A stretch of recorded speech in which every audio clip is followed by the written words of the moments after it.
our lives so selfishly. We live our lives with all the blessing that God gives us. And when the church needs something, not for me, the church serves the poor. But look how many projects we have. Then, my God, it's our right that people don't get offended when we talk about money. But please, don't sit around and say, oh, you know what, let the leaders do it. I said, hey man, become a leader. Show your cost. Because the love of money is the root of all evil. And why we do church is against the love of money. That's why you're supposed to do church. Not to gain money, but to give money. Just like Jesus did.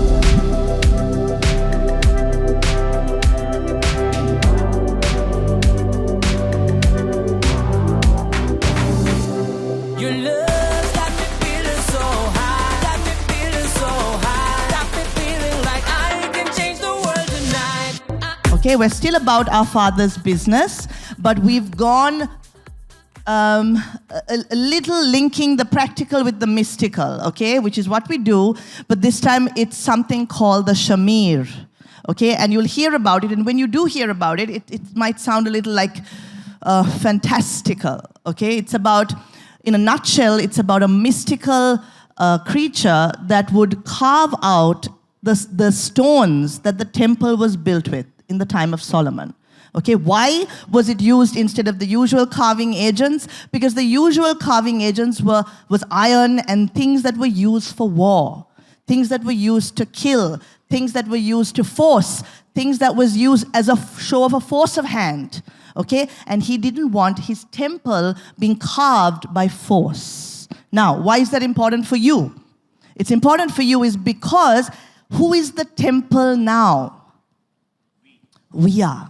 We are the temple of God, okay? We are that holy dwelling place. So if there's any carving out that has to happen, do you want to be carved with iron? Do you want it to hurt? No, it does hurt, but it hurts for the reasons that you think that when we call it correction. I was talking to someone today and we were talking about the lessons of correction, the Hebrews 12, you know. When something comes, okay, you're very happy getting about your usual day-to-day business. How many people have routines in the morning? Oh, you bunch, you're just, come on, everyone has a morning routine. You mess with someone's routine, you will see the wrath of God. No. I mean, you have your routine, right? You wake up, whatever, you read the paper, you have your coffee, you go to the loo, you shower, I don't know, whatever order it is, everyone has a routine, okay? And so if someone comes and say you have a strict routine from 6 a.m. to 8:30 p.m. and then someone comes and knocks on your door at 7 a.m. and insists an audience with you, how do you feel? Roy's like, how do you feel? Someone's messing with your comfort zones. They're messing with your program. They're messing with something that works for you. They're messing with your flow, okay? That's how you feel when the word comes to you. And it has to adjust something in you. And you're like, adjust something in me? In me? I've done everything correctly by the book on this one. You know, on this particular one, I have followed to the T. I have gone with my conscience. I have applied the word. I have done this. I've done everything I have to do. I can't be corrected on this one, surely. Okay? Don't mess with my routine that's working out for me. Okay? And that's how you feel. And you feel that way because it's uncomfortable. Okay? It's uncomfortable. And you think it's an iron rod coming to carve you out. But it's not. It's mystical. It's coming through the word. It's coming because if you open your heart, if you are naked and open before the word, okay, that word will do something awesomely wonderful in you that transforms you and prepares you to take you to that next season in your life. You are going to be left behind on something, and the word wants you to come into it. The word doesn't want you to lose out. The word is God. Okay, but you think, you see, this is the thing, the correction and things like that are scandalized. They're scandalized because there are people in the world who use the name of God and try to correct you. Correction can never come from us. True correction can never come from us. I can never tell you, go A, don't go B. This is the right way. This is the right way. I can only present something to you. I can only submit something to you. I can only suggest something to you, hoping that some light will go off in your heart. And what happens there is, then you decide what you want to do. But the actual transformation happens is in your heart condition, not in the actual direction. So that every decision you make in your life, you make from the right posture of the heart. Now that no human being can do. No human being can do. We can't do it, your coach can't. No one can posture your heart in the right place. We can force you to go down a certain road, but it will never give you the right heart condition. That is your openness, your surrendering to the word. And that's difficult, wow. It's difficult sometimes because it's difficult when it's your routine. It's difficult when it's something you think you know. It's difficult when it's your skill, your area of expertise. It's difficult when it involves cost, sacrifice, time, your money. It's difficult. When you put a cost to it, then there are different things that come up in the human heart. Okay? So this is why you're getting a message like this today, because it's showing you the mystical nature of God and how He grows you and transforms you. This is not a church that will call you in, make you feel good. Oh yeah, Jesus loves you. His mercies are new every morning, church. Yes. Rub Jesus' balm on your heart and forgive everything that you've done wrong and carry on with your day. You'll feel good. Oh yeah, Jesus' balm, and you carry on going. But there's no transformation. You only got like a ticket to get out of your guilty conscience. That's about it. This is a place of transformation. Each one of you is a living stone. Each one of you is on a transformational journey. And all you living stones are forming the temple, the dwelling place of God. Okay? So that is what this is about. Are you all ready? Are you sure? Do you want some balm applied on your heart? All right, then please join me in welcoming Kay with the word. Your love got me feeling so high, got me feeling so high, got me feeling like I can change the world tonight.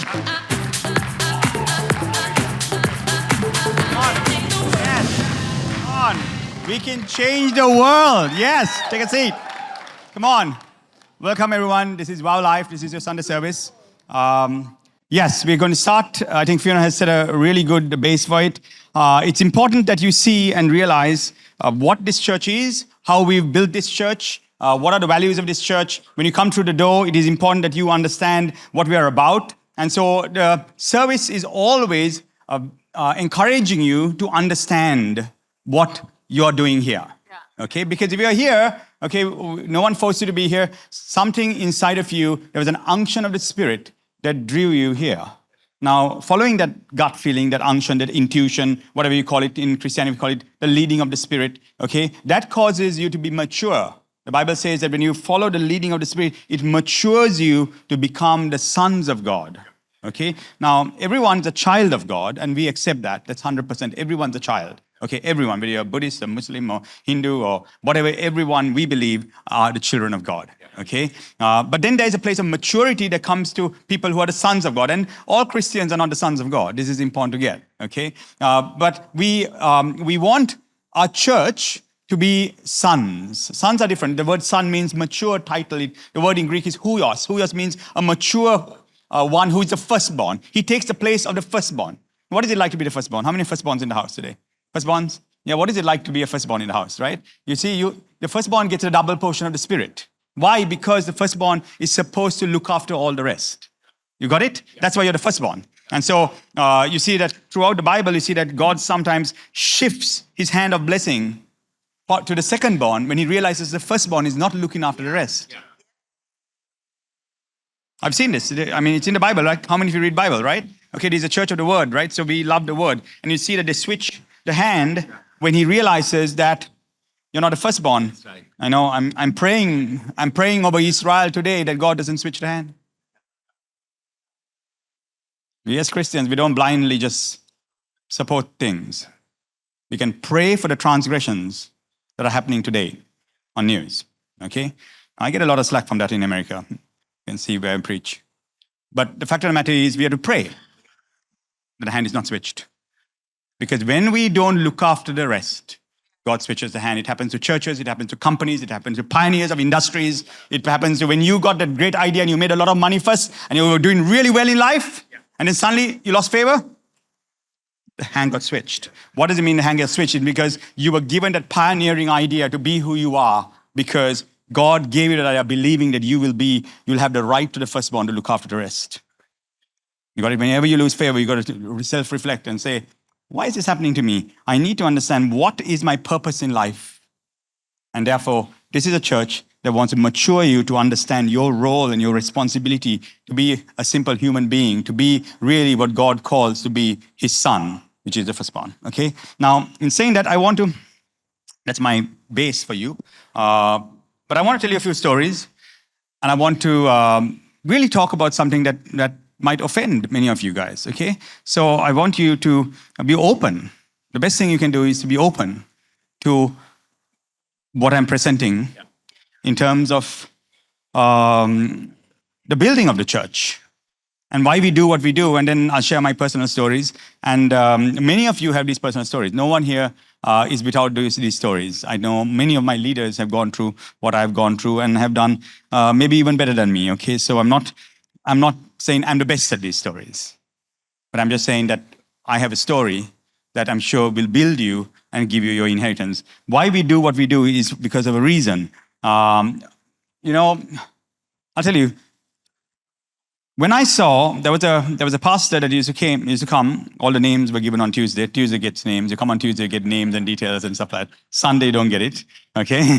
I gave names on Tuesday of a pastor who used to come to see me when I was very young and very, very aggressive and violent and out there doing everything that young people do and little more, okay? And at that point of time, he would come to me at least once a month, sometimes twice a month, and pray for me. He was a guy from a far village, 8 hours by bus. He would come, and I would wonder, because I'm a Methodist priest's grandson, so I'm born in the mission field. My parents have been church leaders in the mainline churches. We are used to what it is to do church. We know this. I have 500 years. I'm a Huguenot.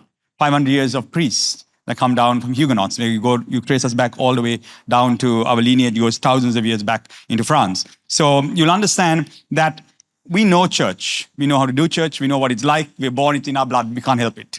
Okay? So the thing is, after looking at all the mainline churches and stuff like that, I'm seeing this free church.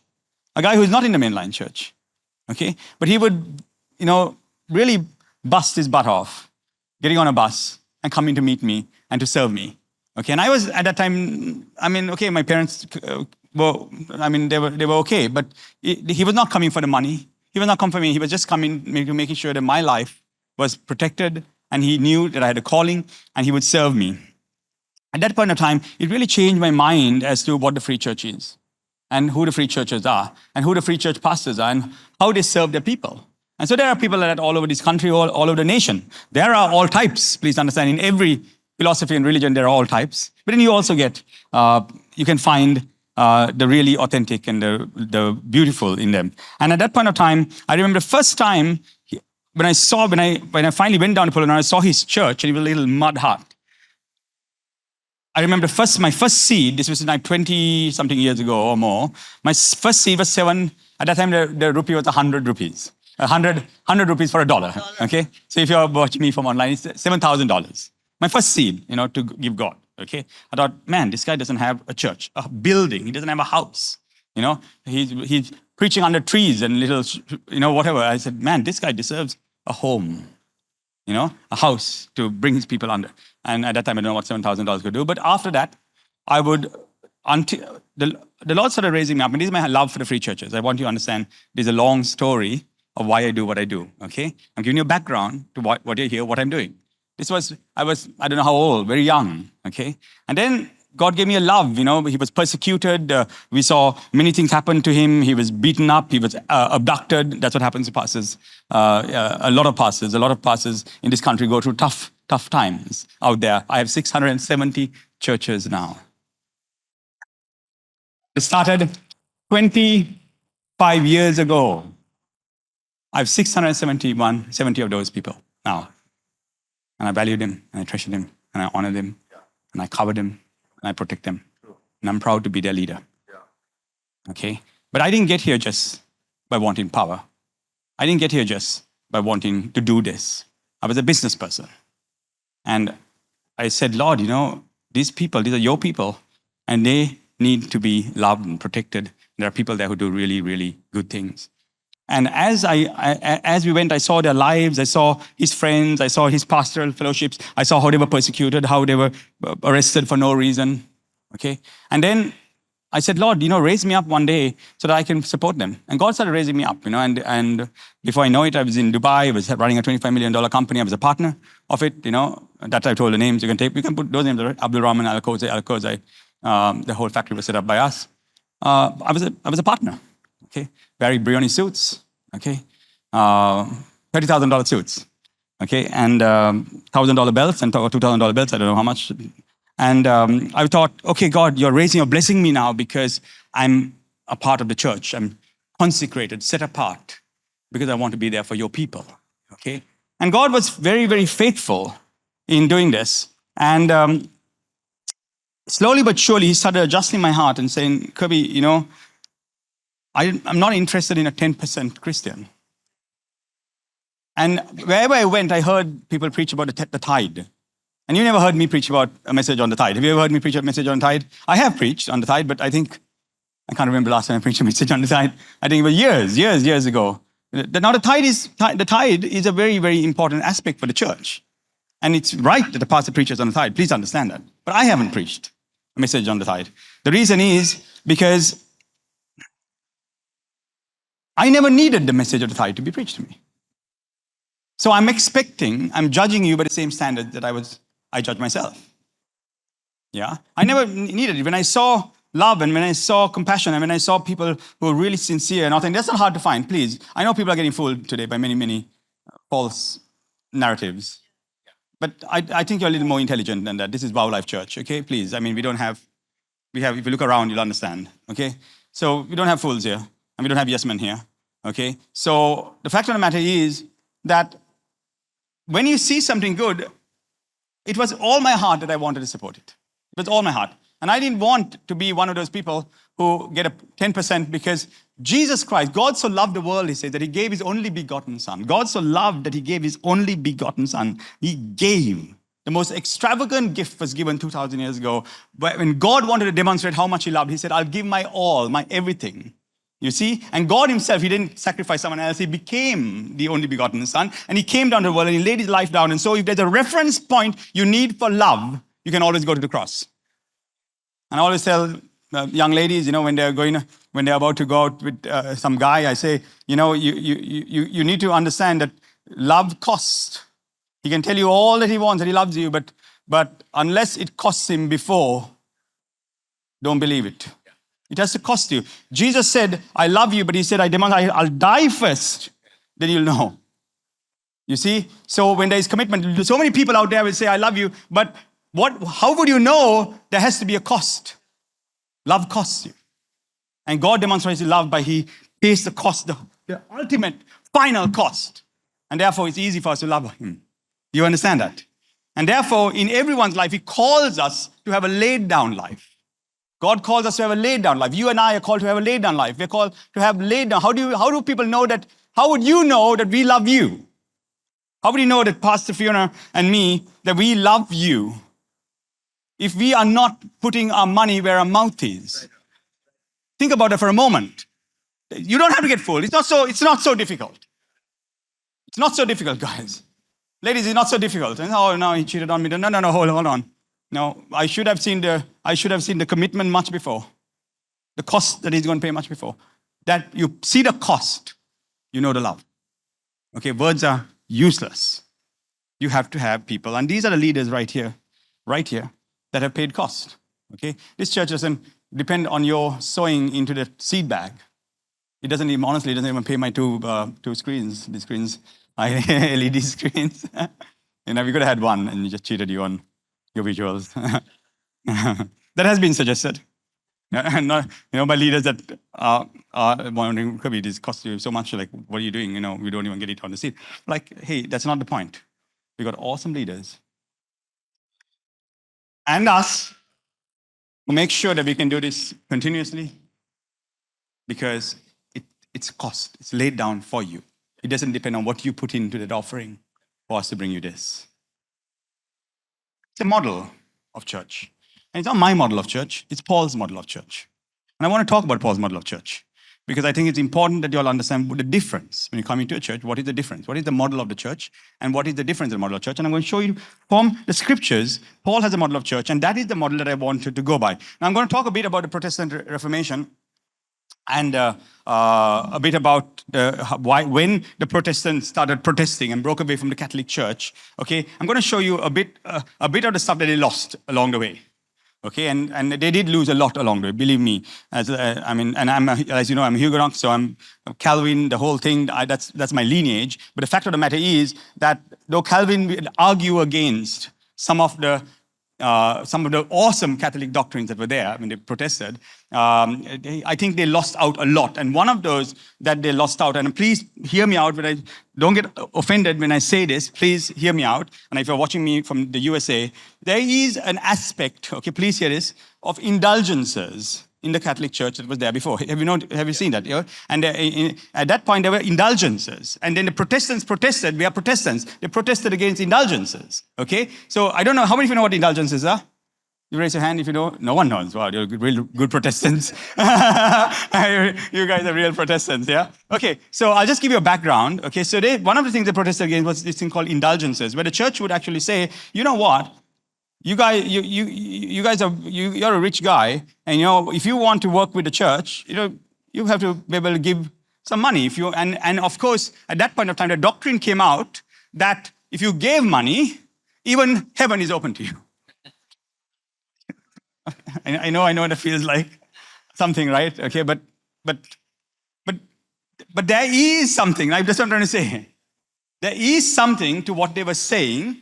And if you read through the theologians, and someone I really love is Thomas Aquinas. And Aquinas is a Catholic theologian, and I read him a lot. He's phenomenal. Okay? He fights, and this is during the Protestant Reformation, he fights to keep indulgences in the church. Why? Think about a guy. He fights to say, no, this doctrine of indulgences, you need to keep it in the church. And he warns the Protestants that if they go away and leave the doctrine of indulgences out of church building, that they will get into trouble. Wow.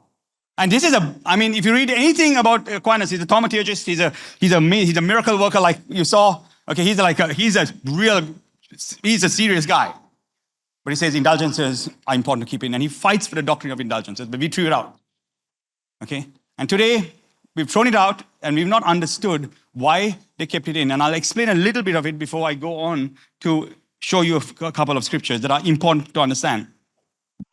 You see, we are blessed, okay? All that you saw in all those videos that we do, I really do that stuff, okay? That's like, that miracles come with Jesus, okay? No man can do it on your own. Miracles come with Jesus. You give yourself to the Lord, and you give him authentically to the Lord. It's up to him to back you with miracles, okay? It's not up to you. I mean, I'll be put to shame if I can't do that kind of stuff, okay? I can do it only because I'm trying my best to live authentically for Jesus. I try my best, okay? No one gets it right perfectly, okay? And I can promise you, these guys sitting here, these leaders here, they try their best as well, okay? Not all these guys have a lot of faults. That's why I pray and fast more than others, okay? But we're trying our best to build a church in the correct way. They can serve this community, yes. Serve this community, serve this nation. So, now, I'm preaching on indulgences, okay? Okay, now, I know this can sound like tricky, okay? But I'm not trying to bring indulgences back, please understand. I'm not. All right? But I'm just trying to show you what? It was abused. Indulgences was abused. The concept. Okay? So finally, every church gets corrupt. You can't blame one institution and say that church got corrupt. It starts everything. Every church gets corrupt. Okay? And everyone's got to be careful of that. How do you set up a church that keeps accountability really so well that it doesn't get corrupt? That's something that we have to discuss. That's something that leadership discusses. Okay? And so maybe along the way it got corrupted, but the doctrine, if you see Peter go and go before the first church in Acts, and you see, what's his name, Ananias and Sapphira coming with their land. Why does Ananias and Sapphira come with their land? Ananias and Sapphira comes with their land because others were doing it. And when they saw the others who were giving all their land to the church, Ananias and Sapphira comes and gives their land, and they tell Peter that this land that they're giving is, or the money that they're giving is all that they have, which is a lie. You see, and they drop dead in front of Peter. Remember the story? Okay, that story is not, that means others were giving their land, and so therefore, the old mainline churches got this from the Bible, is authentically Bible. Okay. Now, why did they carry it on up to the Renaissance is because this is the problem, okay? At that point of time, just to give you a background, if to become a bishop is equal to becoming a lord. That's why we are called Lord Bishop. Do you understand that? It's equal. They're equal to become a lord. So they have their own army. They can raise their own taxes. That's what the bishop was. So guess what?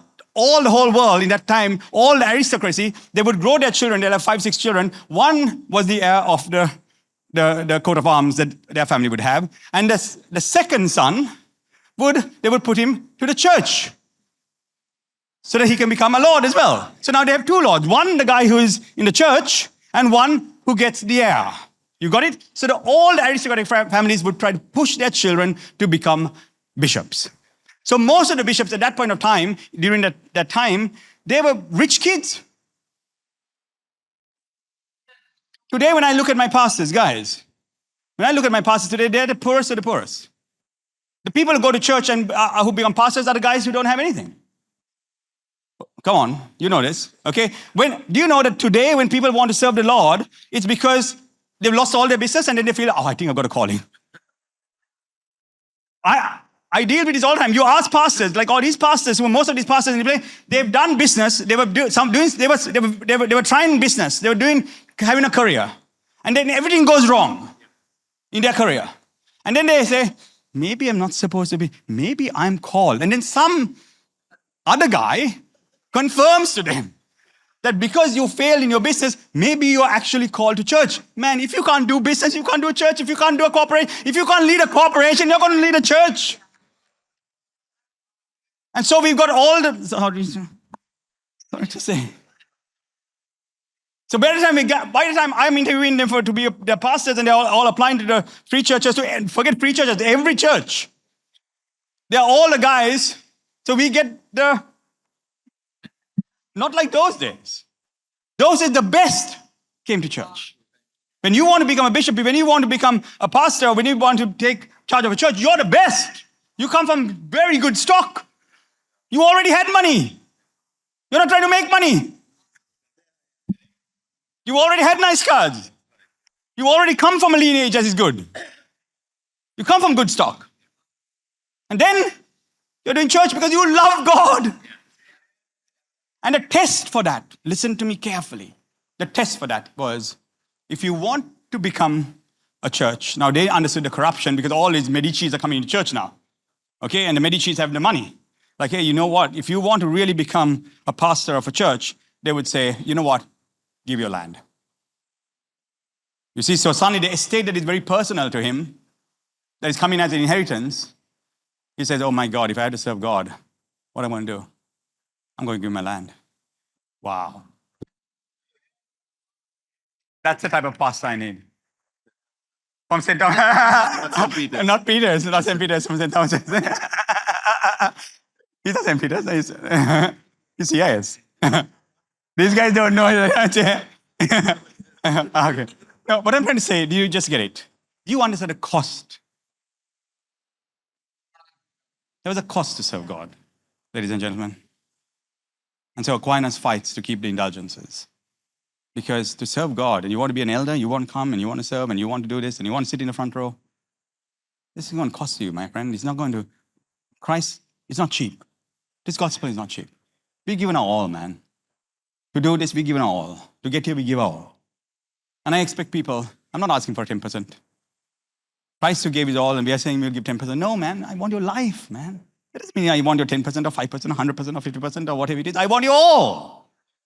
I want people immersed, baptized, fully passionate, loving, completely sold out. No hypocrisies. That's what we got. We've got that. I thank God for it. But that's why Aquinas fights to keep the indulgences in. And then they started coming in, and more and more and more. Now I wouldn't even get to the Bible, but more and more started coming in, and then that's why they okay, you want to really come to church? Okay, so because given one little estate for them, they have like thousands. Medici has thousands of acres. Like he wants his son to become the bishop, if not the head. And many Medicis were the popes. And so he was like, they're like, oh, this thing of lands don't even do. Guess what they did? They say, you give your land, and then in the morning they'll come and say, here's a whip. Yes. And they'll say, oh yeah, every day before you come, you got to, it's called flagellation. I've still not got there.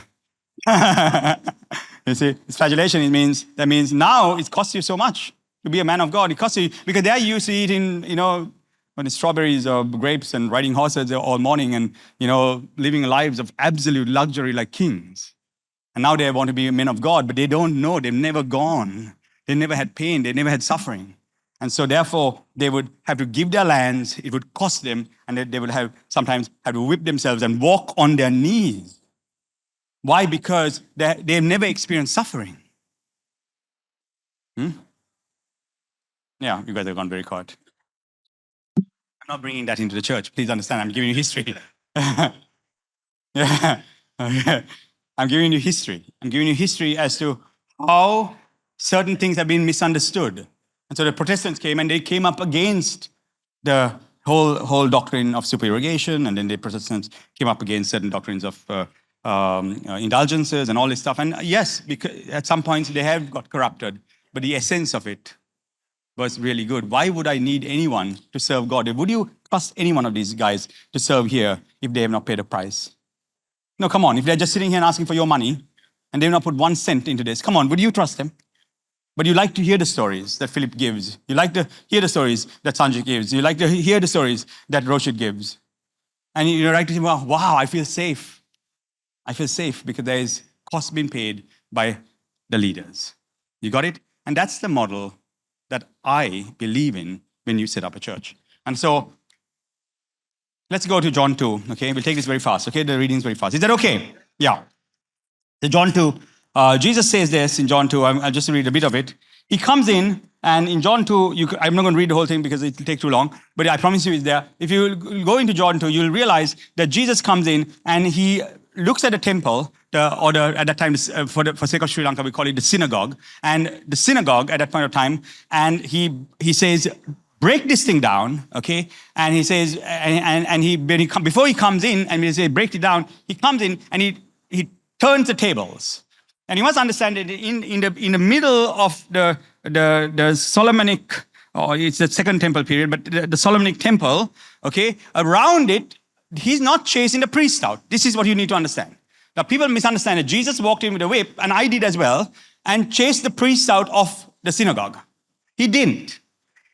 He came into the synagogue, and around the synagogue, these are Jews, okay? So the Jewish state at that point of time, the Jews have benches, means the word bench comes from the word bank, which means bank.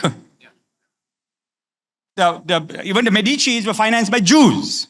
The whole Medici, and when they rose up, they were financed by Jews. The Jews, the ones that used to have the money, the Shylocks, the Shakespeare, you read it. Okay, so they had the money. So what they would do, the Jewish guys, they would keep their banks, their benches, and then the priests would be inside the temple. So outside were the benches, and that's why the economy. So what Jesus toppled was the economy of mammon that was wicked. It's how they did things. So we had to learn from that. And so he came and he toppled, he bankrupt the banks, the benches. You see? And he turned it upside down. And then he said, break this temple down. And we will build it up again. And he was talking of the temple of his body. Can you have it up there, just the temple of his body there? He said, if you take a whip of cords, I like this. Verse 15, when he had made a whip of cords, but just keep made a whip of cords because that's really cute there. He made a whip of cords. He made a whip of cords. Jesus made his whip. Okay, anyway, keep going, okay? Then you understand, I think we've not understood Jesus. Okay, so he has made a whip, okay? I don't know how long it took him to do that. And then after that, he went in with his whip and he chased the economy, broke the economy, the system of the banks, which was wicked. Not the priest. You got it? Okay? And then he went in there and he says, take these things away, do not make my father's house a house of merchandise. And he goes on, keep going. He said, what signs do you show to us since you do these things? Jesus answered and said, destroy this temple and I'll raise it up in 3 days. But he was speaking about the temple of his body. Verse 21. Is it there? You see? So he's talking about that system of stones that was built up. He says, break it down. Now this is second temple. Herod built the second temple. So please understand a bit of background. Herod is not even a Jewish guy. So he has all the right to say, break this temple down. Okay, now please, this is important to get this. It is the first temple that was created, the first temple, not the second temple, not built by Herod, built by Solomon, the first temple that was built by something called a Shamir. Not the second temple.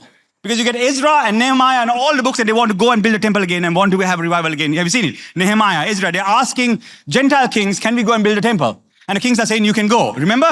But they don't have Shamir anymore. Very important to get. The Shamir was used, and the Shamir is this crazy worm. And today, of course, they're finding these crazy bacterial worms. And it's probably like, I don't know if you heard of a tardigrade. It's a little, very strong worm, okay, that nothing can kill and destroy. And they're understanding that some of these, now they're mixing tardigrades, and science is so cool. They're mixing tardigrades with human genes because you can't kill a tardigrade. It's like a very small worm. But they're realizing that there are certain types of worms that can actually eat metal. And so somehow Solomon had a technology, and they said these blocks of the temple cannot be put in place or cut by anything that is sharp or metal object. Just imagine God tells you to build a temple, and then he says you can't have any tools. That's the first temple. It was like the pyramids. It was the most fantastic, most beautiful, it's amazing, and no human hands cut the stones. Now, what was the point of that? The point, he used this worm called a Shamir. There's a whole fantastic story about it. You can believe it or not believe it, it doesn't matter. But the fact of the matter, the first temple, they say, was not cut. The ethos of it is beautiful. Whether they were going and cutting it, I'm not sure. I don't know. Right? But looking at the pyramids, no one still understands how that was done. I don't think we could understand how this was done. Okay? So they said that these types of worms ate the exact shapes. This is and build these stones. And the fact of the matter is, the whole idea was, why? Because I don't want any coercion. I don't want any toil, any labor. I don't want to force how the temple should be built. I don't want any human toil, human labor, or coercion. So I don't want to give you a gold card for giving money. I didn't get any card. Yeah. I don't want to give you some leadership to give money. Philip, when he first came and gave me, I tell you, the first check that Philip gave was $1 million, I remember, and he invited me to his house.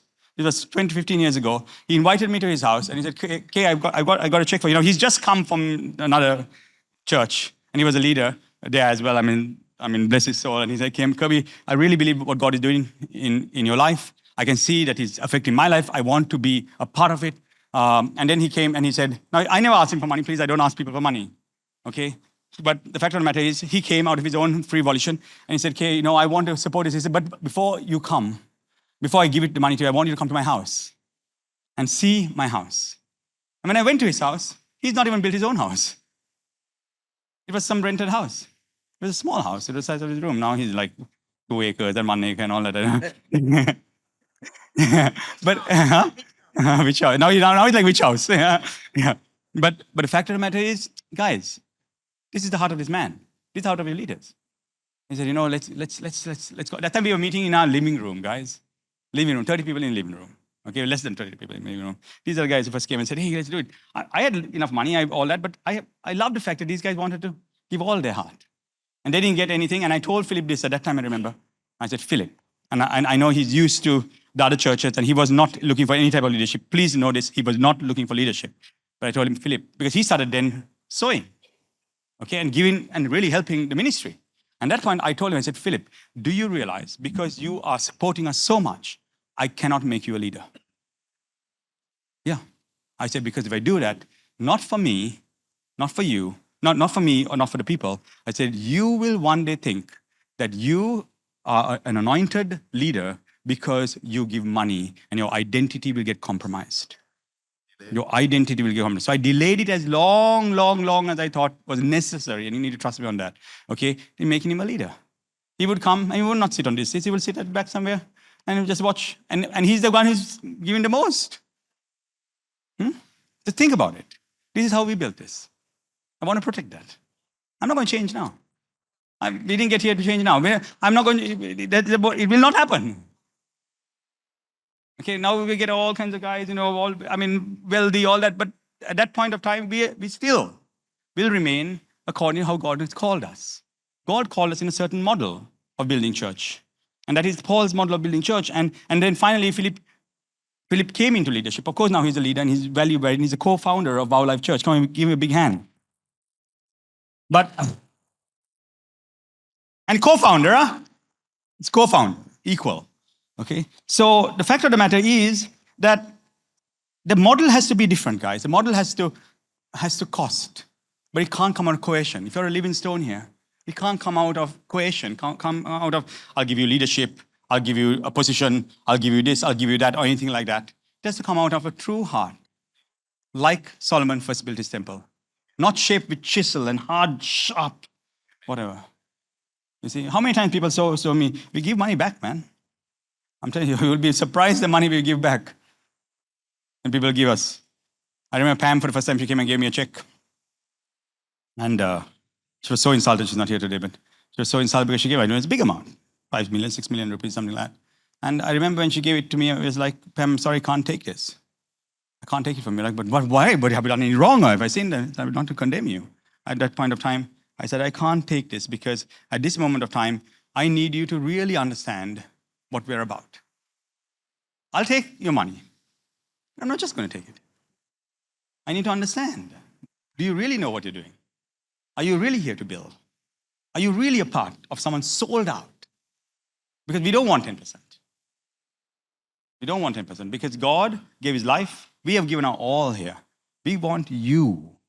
When you give 2%, if it's all you, it's all you.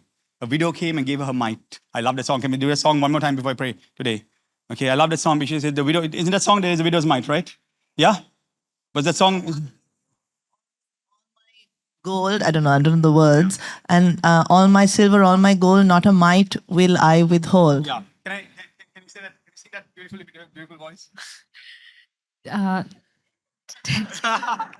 I just have to look at some. Take my. Just that part. Okay.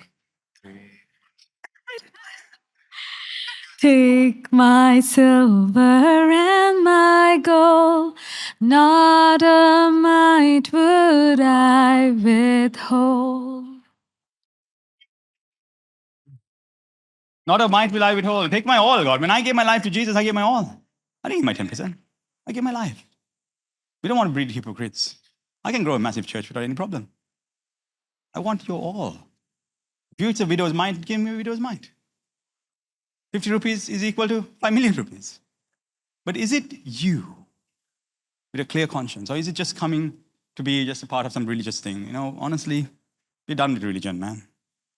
We want deeply sold out spiritual people who give their all. You know? Yeah. Okay, otherwise I go back to business, man. I still have my businesses. That's how we finance all this. I say, God, raise me up. Consecrate my businesses. Consecrate my businesses. Here are my businesses. Philip's businesses. All our businesses. Raja's business. Felician's business. We put it together. Muru's business. We put it together. And we say, God, consecrate us. Bless us. So if the church needs something, we are there. Not if I want a Porsche. Then I buy my own. I don't need yours. Yeah, you can. You're going to say you could surprise us. You could surprise us. Yeah. The wife always brings some balance, I think. Yeah. No, I'm joking, please. Yeah. But we have enough that type of clowning in Christianity today. We are interested in building a true community, a soul community that loves Jesus and really can glorify Jesus in this land, because this land needs to see an authentic Christ. Guys, not a show. Do you think I don't have testimony after testimony that I can come and show you about healing? How many people, when I was in the last time in my healing line, so many people got healed. How many people were in my healing line last week? Some people started getting healed. Druby sent me a message straight after that. How many people were in my healing line and you realized that you got healed? If you were in my healing line, I'm not going to get your testimony now, but I'm just saying, who was in my healing line? Druby sent me a message. He's not here today. And he said he was out of it. It was very hard for him to breathe. Next day he went home, he could breathe. Now I could force that testimony out. I don't want to. You understand that? We could have people writing testimonies at the door. That's coercion. There's a difference between propaganda and there's a difference between promotion. Promoting, if Paul had the gospel, if Paul had the Facebook, believe me, there are crazy things he would do with Facebook. If Paul had Facebook, he would promote. But there is a difference between propaganda and promotion. Completely different. What is the difference? One is true. That's all. Okay. Now, guys, let's look at Paul writing something, okay? Can we listen to Paul, what he's going to say? Yeah. I'm going to be praying for people for healing at the end of the service, okay? There are other pastors. If you want healing, please come. I love to pray for healing. I love miracles. I believe God is still doing miracles, okay? I believe that doctors are awesome. I love doctors. There are doctors in this house. And God can do miracles through the doctor's hand.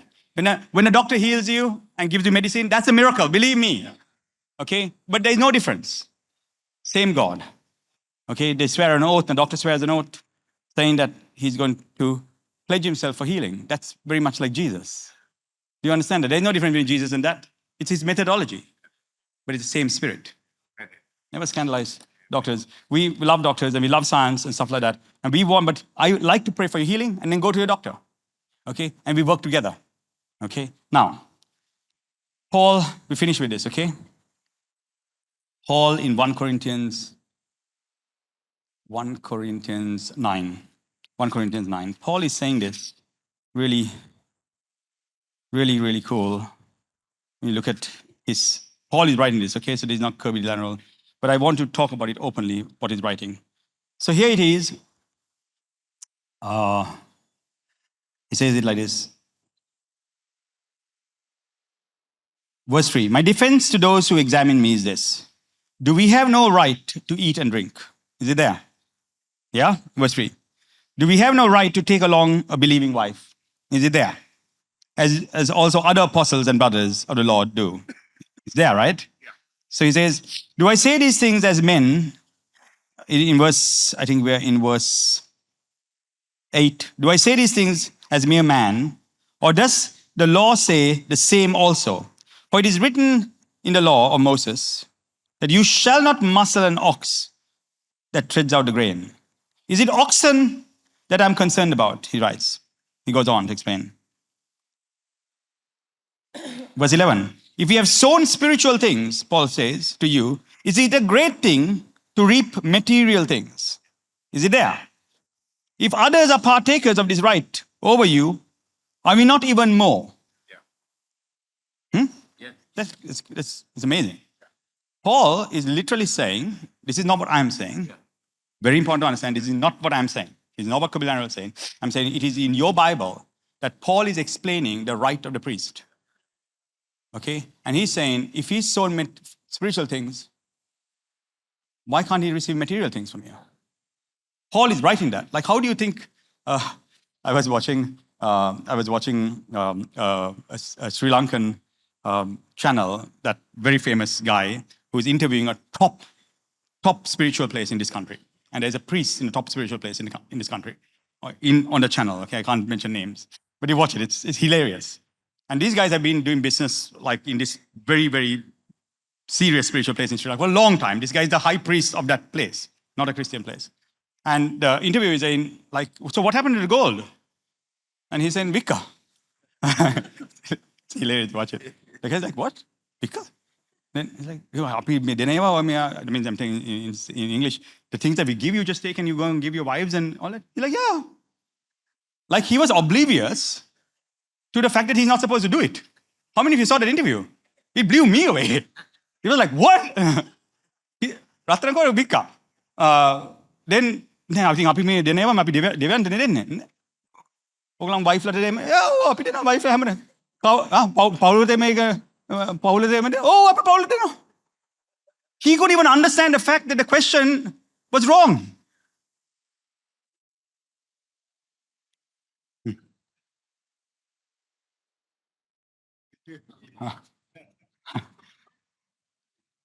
I'm not talking about that. These shoes are my shoes, given lovingly by Shant and Lilan to me, okay? And saying, please, Prophet, these shoes are, okay? But all my other shoes are actually mine. This was post. Okay? But I'm not talking about that, but I'm just trying to show you, like, what are we thinking? You see a guy with 2 LED screens. I mean, look how odd this is, okay? And running the 670 churches, making sure that people's hospital bills are paid, people's funeral bills are paid, and then they think that we're not supposed to talk about money? Like, that's so unfair. I think it's unfair. It's an injustice if we can't talk about money. I'm sorry that people have abused you. I'm sorry that people have robbed you. I'm sorry that people have manipulated you and taken your money. I'm sorry about that, church. I'm sorry that the church has done that for a long time. But all church is not like that. All church is not like that, guys. All church doesn't have to be like that. And we need to get healed.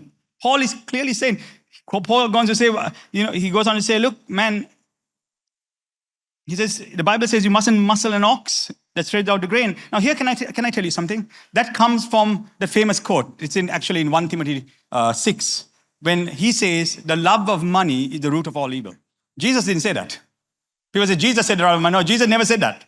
Paul, quoting this thing, you don't muscle an ox that treasures out the grain, goes on to say the love of money is the root of all evil. What is the context? The context is that we live our lives so selfishly. We live our lives with all the blessing that God gives us. And when the church needs something, not for me, but we have so many things that the church does. The church serves the poor. The church is there for people. Look how many projects we have. Then, my God, it's our right that people don't get offended when we talk about money. You understand that? If I'm talking about money for myself, it's different. Okay? If I'm talking for my poor, for the things that we dream of and have to do, then it's our right. And don't get offended, church, with that. We've done our part. We've sown with you. I compete with all these guys to give. Now it's a bit hard. But I'm still not bad. My businesses are still doing very well. Okay? So we still can compete.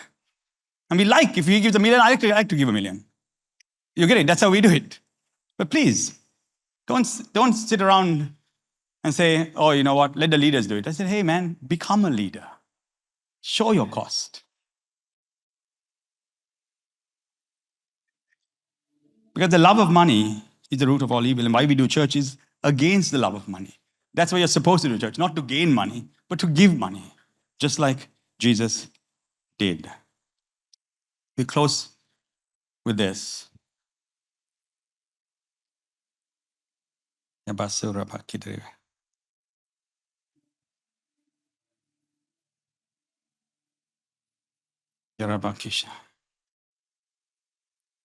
Wondering where to go with this. Okay. We'll go here.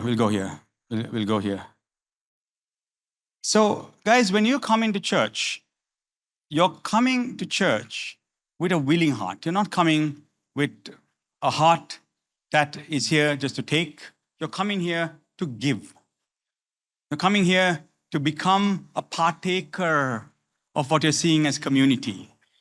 You're coming here as like, wow, I like this. This has changed my life. I feel so good. And you're coming here to become something. I like what Sanjay said. He said, it's not about money. It's about your life. I am so blessed to have awesome leaders that before I think something, they say, okay, can we help you with that? I'm blessed. I'm a blessed pastor.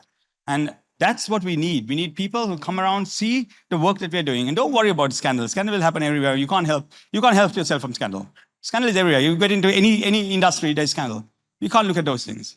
We have to look at, hey, what are we doing? Can we be a coherent community that can truly be there for a community, for people, and for others? And so that is why I wanted to show this very clearly in the gospel, in the Bible, that there are aspects that are scandalized. I mean, if you don't know the nuances, you will misunderstand people. You don't need to be forced. I didn't ever need to be forced, but become a stakeholder and a partaker of this awesome community.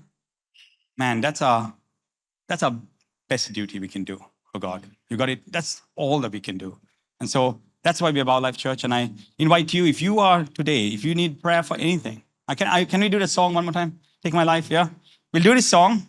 And after that, I promise you the worship will go down. So you can come to your pastors and they can pray over you. If you have a problem, let them to lay hands on you. These guys, some of them have fasted, some of them have prayed all day yesterday before they came. They're ready to pray over you. And if you are sick, specifically with a sickness in your body, I want you to come to me because I truly believe that God can heal and God can release that blessing over you.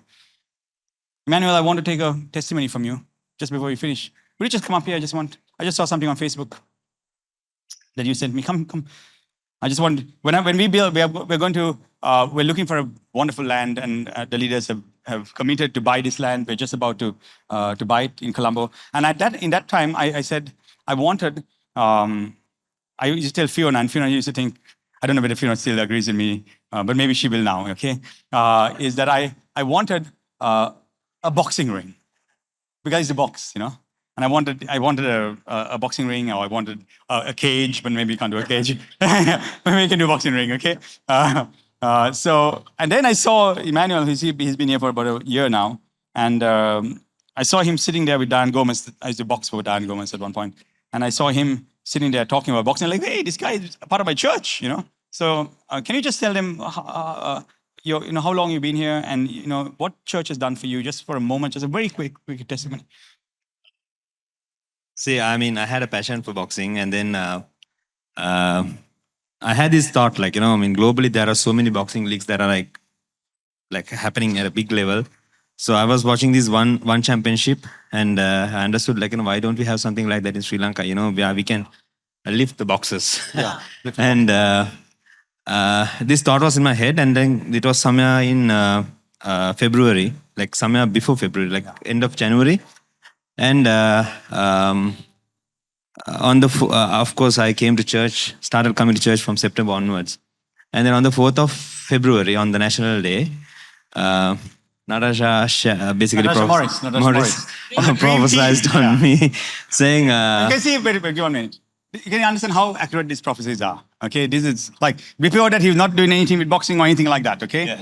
Then Natasha Morris from the Dream Team walks up to him at Dream Team. I think some of you would see it. Yeah. And she looks at him and she says this. She said, I am seeing you lifting boxes. Crazy. Isn't that crazy? Before this, he had no concept. I'm seeing you lifting boxes. So she was, as I'm seeing you lifting boxes, I'm thinking, but this is exactly. And then I was trying to relate this to my businesses and everything, but couldn't come with conclusion. And then about a month ago, while me and my other partners, Charit and Jessica, we were having a discussion at office, and then suddenly Charit said, we are lifting boxes. Then I was this is what was prophesied, and lifting boxes is exactly what you're doing. And then, so we started this thing called Lanka Fight League. We call it LFL. And we are going to lift boxes in Sri Lanka. Oh, man, come on, man. Good. Thank you so much. Thank you. Thanks a lot, Emmanuel. I appreciate that.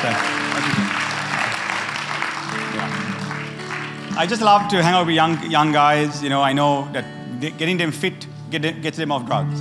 You want to get young guys off drugs? Get them fit. You see, and there's no better way than giving a young guy a good fight. Okay? Only guys will understand this, So, yeah.